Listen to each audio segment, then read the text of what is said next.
ఆంధ్రప్రదేశ్ ప్రజల కళల రాజధాని, ప్రజా రాజధాని అయిన అమరావతి అభివృద్ధి పనుల పునరుద్ధరణకు విచ్చేసినటువంటి భారత ప్రధానమంత్రి ప్రీతమ నాయకుడు శ్రీ నరేంద్ర మోడీ గారికి, ఆంధ్రప్రదేశ్ రాష్ట్రాన్ని అభివృద్ధి పందంలో నడిపిస్తున్నటువంటి రాష్ట్ర ముఖ్యమంత్రి శ్రీ నారా చంద్రబాబు నాయుడు గారికి, జన సేనాధిపతి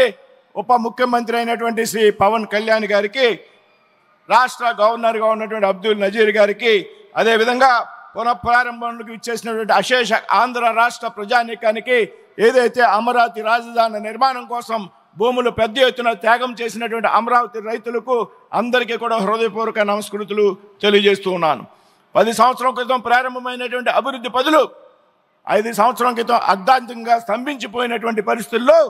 రాష్ట్రంలో రాజధాని లేనటువంటి రాష్ట్రంగా ఆంధ్రప్రదేశ్ మిగిలిపోయినటువంటి సందర్భంలో ఎన్డీఏ ప్రభుత్వం రాష్ట్రంలో కేంద్రంలో అధికారంలోకి వచ్చిన సందర్భంలో పెద్ద ఎత్తున ఆంధ్రప్రదేశ్ రాష్ట్రంలో ఈవేళ అభివృద్ధి పనులకు శ్రీకారం చుట్టడం జరిగింది అనేటువంటి విషయాన్ని ఈ సందర్భంగా ప్రస్తావిస్తున్నాను మిత్రులారా. మొన్న జనవరి 8 నాడు విశాఖపట్నంలో 2 లక్షలకు పైగా కోట్ల రూపాయల విలువైనటువంటి పనులను భారత ప్రధానమంత్రి నరేంద్ర మోడీ గారి చేతుల మీదుగా శంకుస్థాపనలు ప్రారంభోత్సవాలు చేసుకోవడం జరిగింది అనేటువంటి విషయం ఈ సందర్భంగా ప్రస్తావిస్తున్నా. నేడు అమరావతిలో తిరిగి 80,000 కోట్ల రూపాయలతో పెద్ద ఎత్తున అభివృద్ధి పనులకు శ్రీకారం చుట్టుతున్నటువంటి పరిస్థితి మనందరూ కూడా చూస్తున్నాం మిత్రులారా. అదేవిధంగా రాబోయేటువంటి సమీప భవిష్యత్తులో నరేంద్ర మోడీ గారు, చంద్రబాబు నాయుడు గారు, పవన్ కళ్యాణ్ గారి కలయికలో పెద్ద ఎత్తున అనేక అభివృద్ధి పనులకు శ్రీకారం చుట్టబోతున్నాం అనేటువంటి విషయాన్ని ఈ వేదిక మీద చెప్పడానికి గర్వపడుతూ ఉన్నాను మిత్రులారా. రాజధాని నిర్మాణానికి పెద్ద ఎత్తున నిధులు కేటాయించడంతో పాటు రాష్ట్రంలో రైల్వే రంగంలో 74,000 కోట్లు పెట్టుబడులు పెట్టి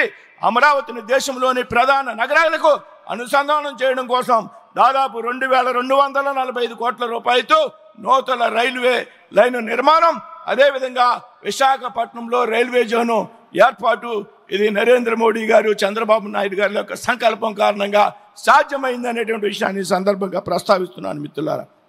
అదేవిధంగా పోలవరం ప్రాజెక్టు 12,500 కోట్లు, ఆంధ్రలో సెంటిమెంట్ అయినటువంటి విశాఖపట్నం స్టీల్ ప్లాంట్కు 11,500 కోట్లు, పూడిమడకలో 1,85,000 కోట్లతో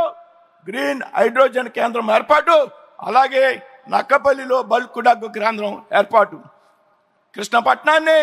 4,500 కోట్లతో పారిశ్రామిక నగరంగా తీర్చిదిద్దడంతో పాటు నేడు వారవకల్లును 2,800 కోట్లతో, ఏదైతే కొప్పర్తిను 2,200 కోట్ల రూపాయలతో పారిశ్రామిక నగరాలుగా తీర్చిదిద్దడానికి ఈవేళ ప్రయత్నం జరుగుతోంది. నిధులు మంజూరు అయ్యేటువంటి విషయాన్ని ఈ సందర్భంగా ప్రస్తావిస్తున్నాను మిత్రులారా. అదేవిధంగా రామాయపట్నంలో 95,000 కోట్లతో బీపీసీఎల్ రిఫైనరీని ఏర్పాటు చేయడం, లక్షలాది మంది యువతకు ఉద్యోగావకాశాలను కల్పించే విధంగా, అదేవిధంగా రాష్ట్రంలో పెద్ద ఎత్తున జాతీయ రహదారుల అభివృద్ధికి 1,000 కోట్ల రూపాయలు మంజూరు చేసి, ఇందులో నేను గర్వంగా ఈ వయస్సుని చెప్తా ఉన్నా, నేను ప్రాతినిధ్యం వహిస్తున్నటువంటి నరసాపురం నియోజకవర్గంలో గత 20 సంవత్సరాలుగా పెండింగ్లో ఉన్నటువంటి భీమవరం బైపాస్ నిర్మాణానికి 2,400 కోట్లు నిధులు మంజూరు చేయడం, అదేవిధంగా సిఆర్ఎఫ్ పథకం కింద 200 కిలోమీటర్లకు రాష్ట్ర రహదారులను అభివృద్ధి చేయడానికి పెద్ద ఎత్తున నిధులు కేటాయింపు. ఇందులో భాగంగా నేను ప్రాతినిధ్యం వహిస్తున్నటువంటి నరసాపురం లోక్సభ నియోజకవర్గంలో లోసర్ నుండి పెప్పర్ వరకు 100 కోట్ల రూపాయలు మంజూరు చేసినటువంటి విషయాన్ని ఈ సందర్భంగా ప్రస్తావిస్తున్నాను మిత్రులారా.